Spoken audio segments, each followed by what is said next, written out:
Hello there everyone, and welcome to the Spotted Orchid Stamp Set Layering Guide video. So first up, I'm going to be stamping the base of the orchid. Now this is the solid stamp, and for this one I'm going to be using the Sun-Kissed ink, so we're going to be creating a beautiful orange orchid this time around. So I'm just going to stamp that into place onto a piece of white cardstock. So once that's done, I'm then going to take the second layer and I'm going to line this up with the bottom of this image here. So this is just going to line up perfectly along that bottom edge. So for this one, I am going to be using the orange cream. This is a beautiful orange color. It's really perfect orange, I would say. So again, I'm just going to line that up with the bottom edge of the previously stamped layer and then stamp that down into position. Once that's done, I'm going to take the third layer, and for this one again I'm going to line up that bottom edge, and I'm also going to line up these little pieces in the top part of the stamp. I'm then going to take the beautiful Autumn Blaze ink and I'm going to ink that up. Again, I'm going to pop this down, lining up that bottom part and those two little pieces in the top that don't stamp, so they're going to be quite light there. So once I've done that one, I'm going to take the fourth layer and I'm just going to place this down. Again, I'm going to line up those bottom edges and these places here where it's going to be the darkest. Now this is going to add in a really great shadow.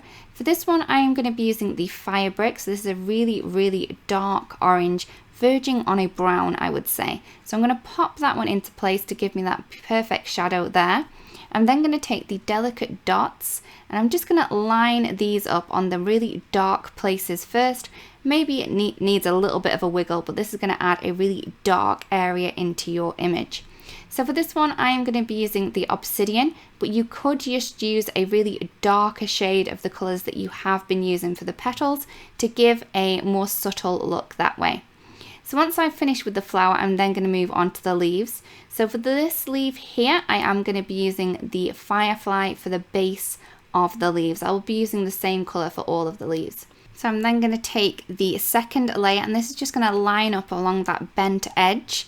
And for this one, I'm going to be using the Grass Fields ink. So I'm just going to ink that up, line that up along the edge of the leaf and then stamp that down.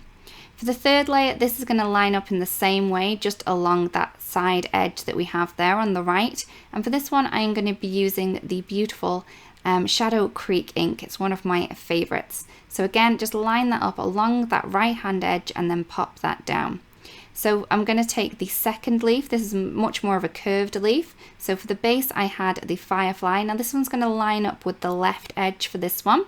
And I'm going to be using the Grass Field for the second layer. So both of the leaves are the same colour. And then I'm going to take the third layer again. This is going to line up along that left side edge that we have there. And for the third layer, I'm going to be using the Shadow Creek ink again. So just pop that one into place. For the third leaf, I'm just going to stamp the base using the Firefly ink. Now this one is the second layer is going to line up perfectly around the bottom edge of this one. And for this one, I'm going to be using the Grass Fields ink. Just pop that into place. And the third layer is just going to fit at the bottom edge of this leaf. And I'm just going to be using the Shadow Creek for that. Thank you so much for watching, everyone. We really do hope this video helps you, and we'll see you again soon. Bye-bye.